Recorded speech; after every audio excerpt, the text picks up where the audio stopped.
Hello, ladies and gentlemen. Welcome to Eagle Week. Well, first of all, I don't know what's going on with Jerry Jones and the NFL and all that kind of stuff, but I'm telling you, you're taking me for a joke. I got a plan to buy the Cowboys. I'm a few billion short, but I'm going to get there, okay? All right.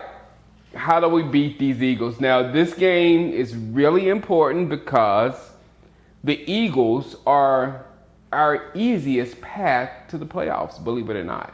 There's teams with 7 wins all throughout the NFC. So us getting a wild card, we're going to have to hope some teams fall apart and we can get it together and do all that. But the easiest path to the playoffs is through the Philadelphia Eagles. If we beat the Philadelphia Eagles twice, then we're only a half game behind them. But beating them is going to be a massive, massive job. You ask me, this video is the enemy watch video. What do we do to beat the Eagles? I have no clue. I went over tape looking at stuff, and I don't know what tactically. I don't know what we can do to beat them. All I can tell you is what we did wrong last week with the Atlanta Falcons, and tell you that if we do that this week, we won't make it at all versus the Philadelphia Eagles. The first thing is mainly first downs. We suffered bad last week versus Atlanta on first down. The first and 10, Alfred Morris gets 2 yards. And then right after that, I think I got it all written down so I don't lose it. So I'll make sure I say the right thing. But he gets 2 yards right here. Forced us to pass on second. We got the double penalty, and we got the offsides on Beasley and Troy Aikman. Yes, Dak did see the onside when he threw the interception. So that interception I don't think would have been there because he did see a move. But that set us up for a nice 3rd and 3, and Alfred Morris converted that nice 3rd and 3. And that's the point. When we had Ezekiel Elliott, we could chip away at those at the down marker and get it down to 3rd and 2, 3rd and 3, 3rd and 4, manageable downs. Watch what happens in this game.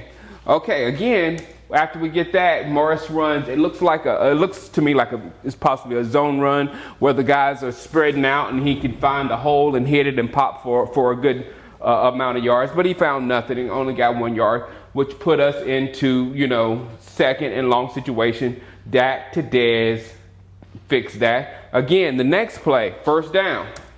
Telling you it was a problem. Morris runs for negative 2 yards. He gets, it looks like Grady Jarrett that gets him in the backfield. He does that. It sets us to 2nd and 11, second and 12, which Dak and Dez converts that again. So you see the pressure. That's the lack of getting anything on that first down. This is the first drive in the football game. The pressure that it's already putting on our pass protection, on Dak Prescott, on our entire pass scheme, because we can't get any kind of penetration with our running game at the beginning of this game. Let's keep going, because we're getting saved by the pass game. Next first down, Morris gets a 1 yard run, and then after he gets his run yard, sets us up for 2nd and 9. Next play, 99 gets a sack, and then 3rd and long, incompletion, punt. That was our first one. Then we get that interception, and this is a perfect way to show you how something a little bit more dynamic in our backfield can help us out tremendously. So we get the interception by my boy Xavier Woods, and we have a 3 yard run with Alfred Morris. Now, I take that. We passed on first down. We kind of got out of the run on first. Let's pass on first. Now, Dak didn't see that. That could have been an interception on the first down right here. Dak did not see the guy, and it really could have been an interception. Again, putting a lot of stress on your passing game. It can really hurt us with interceptions and turnovers and things of that sort. So we got out of a turnover right here, and then he ran with that the 3 yards that set it up for 3rd and 7. And then 3rd and 7, we have Rod Smith, who gets out, catches the ball, and converts a first down right there, showing that we could pass the ball to our running back out of the backfield, and he could actually hurt another team. This was absolutely huge, people. It was enormous because the next play, if you look at the next play, that's when Dak Prescott scores. And look, this right here, this little dot right here, that is number 45, Rod Smith. And you see he's got two guys on him. He's got 45. I watched it live and I saw Deion Jones flying over to him because he just burnt Deion Jones. He had just burnt them. So we got two guys there and left a beautiful lane to the end zone for Dak Prescott to score. That's what a little dynamic or a little creativity out of your running back position can do for you. So that was a beautiful way of using Alfred Morris and 45 in the same drive to try to get more out of them to try to replace Ezekiel Elliott. Okay, good drive. Next drive, we are 1st and 10. We run Dez on a stupid reverse. When was the last time Dez on a reverse went for big yards or whatever? I don't know. But we went on this reverse, put us in a 3rd and long situation, and we were bailed out by Dak to Butler. It was a great play or whatever. Rod runs again. No gain. No, exactly. No. Next play after this was this thing right here. After Dak to Butler, after Dak to Butler converted that 3rd down, we got this play right here, which blew my mind because if this was 21, this was a screen. This was a screen to Rod Smith. If this was 21, he would have hit the inside heel of Frederick right here, hit the inside heel right there, and then took that way. Running from this guy, took off that way and set up Butler on that last block right there. You can't 99 out of 100 times Ezekiel Elliott would have scored on that play. I'm willing to throw that. I'm willing to throw. We didn't see Zeke score on these screens too many times. That one with that tight blocking with those guys out there, Zeke would have ate that alive. But Rod got 2 yards. Next game we ran Rod. He didn't get any yards. And then the next play, it was a 3rd and long play. Of course, sack number 99. So then we come back in the second half. Hold on. Second, next drive. Oh, I'm glad I stopped. No. We had not before we get to the second half. The next drive, Rod Smith. That's why I said Rod Smith actually did some things. He actually went 5 yards on a play, but Cooper was called for holding. I'm glad I watched my notes. Cooper was called for holding. So while Chaz Green was getting spectacularly beaten on this end, Cooper was soundly killing us on that end as well.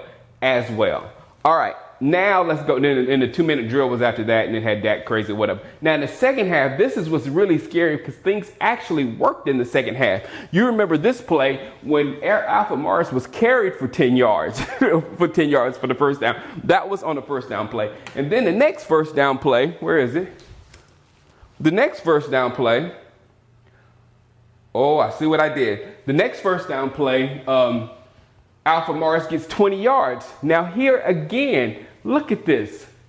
20 yards is all Alfred Morris got on this. Ezekiel Elliott scores on this play 100 out of 100 times. 100 out of 100 times Ezekiel Elliott scores on that play.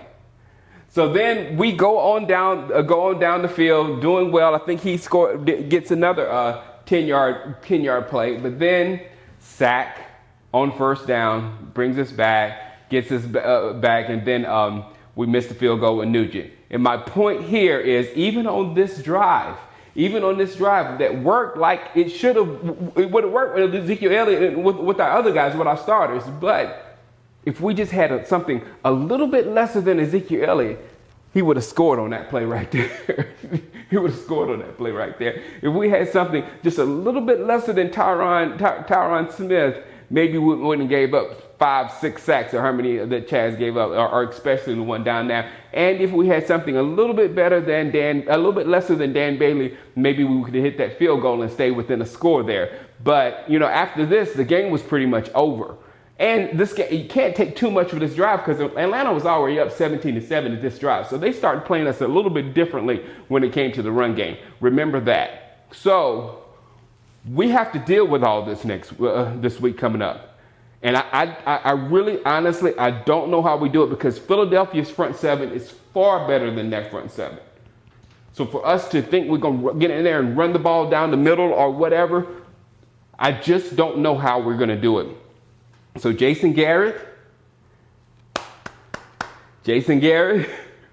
if you win this game with the Philadelphia Eagles, to me and a lot of Cowboy fans, it'll mean more than that Coach of the Year award. It will. All right, guys, holla at you. See you on Sunday. Peace.